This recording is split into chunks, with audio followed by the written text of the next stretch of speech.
All right, then, since we already understood how to work with the for loop by using the range and the object iterations, now let's understand the while loop. So basically, while loop is the most dangerous loop because if you're not properly monitoring it, it might become an infinite loop, right? So let's say, let me comment all these things. I don't need this.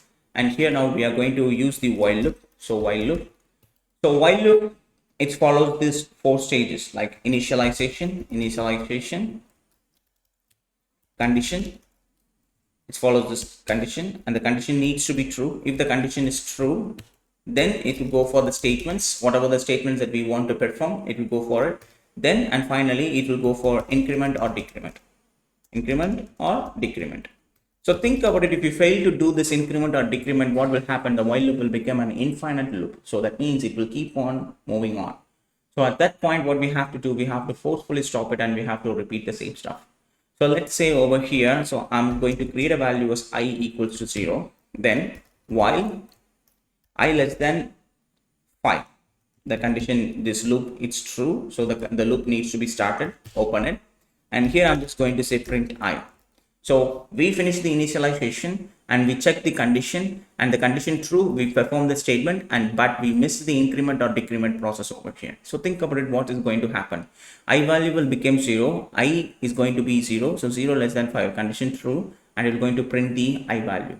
So at this point, it will again go and check the same I value. There is no point of I value, there is no point checking the I value again because it's not going to change until you are going to increment it. The I value will remain 0, so the while loop will keep on print the same value 0, 0, 0, 0, 0, 0, 0. So until your machine gets overflow, it will keep on print the same stuff. So let's see here. Clear? If I run it, you can see it's constantly printing the C, constantly printing the 0 value. So unless if I'm stop executing, forcefully stopping it by using Control C or Command C, you can see how many times it's printed the 0 value instantly. So this is what happens if you fail to use the while loop properly. So what I have to do, I have to forcefully increment the value. So I equals to I plus 1 or I plus C equals to 1. So basically this is similarized, this is equals to I equals to I plus 1. Okay, both are same. You can choose whatever the way that you prefer to use. So save these changes. Now the value gets incremented properly. Oh, wait a second. I plus C equals to 1, not I, my bad. There we go. You can see 0 plus 2 plus 3 plus 4. So we are getting the exact answer. Now this is how you need to use the while loop, right? So the initialization, the condition, the statements, and the increment value, right? So how to make an infinite loop as an interactive loop? So think about it. I want to continue the same stuff until I forcefully stop it, right? I want to repeat the same thing, but if I want to stop it, I can able to stop it. That's a sentinel loop. We used to say it as a sentinel loop. So the reason is because the while loop will keep on being executing the same stuff. Like means it will be an infinite loop until it reaches a special value. So that's the sentinel loop. So let's see how to make an while loop as a sentinel loop. So let's say so let's say I want to print high. I want to keep on print high until it reaches a special value. So think about it. I'm going to say restart. Restart is going to be yes. So while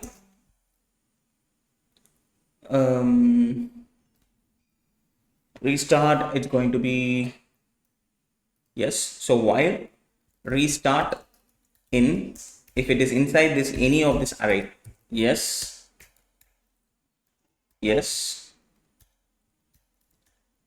yes, yes. So I just need to say print hi. Then I need to read the restart value again. Restart equals to input, press yes or no to continue. So I'm going to read the value from this user. So what I'm trying to do over here is by default the restart value is going to be yes. If this restart string is inside the matches any of this array of values, if the yes is matches any of this array of values, then print hi. Then again we're going to read the same value from the user. So user is going to, do you want to continue, press yes or no. If the user wants to continue, he will press yes or y or whatever he wants. If you don't want to continue, he simply type no. So in that situation, what happens? The user will, it will be terminated. The user will terminate these actions instantly. So the while loop will stop the executing the loop. So you can see here, if I run it, so it's printed and it's saying, do you want to continue? Yes, because y is inside this array. So that's the reason it's executing. If I type yes one more time, yes, even if I'm typing yes capital, it will work. If I type no, that will terminate the loop. So this is how we can use the while loop as a more interactive loop. If not a while loop, you can use the infinite while loop as a more interactive while loop. Okay, so this is how you can use you can make use of the infinite loop, and that is called the sentinel loop. So these are the two different types of loops that we do have, for and while.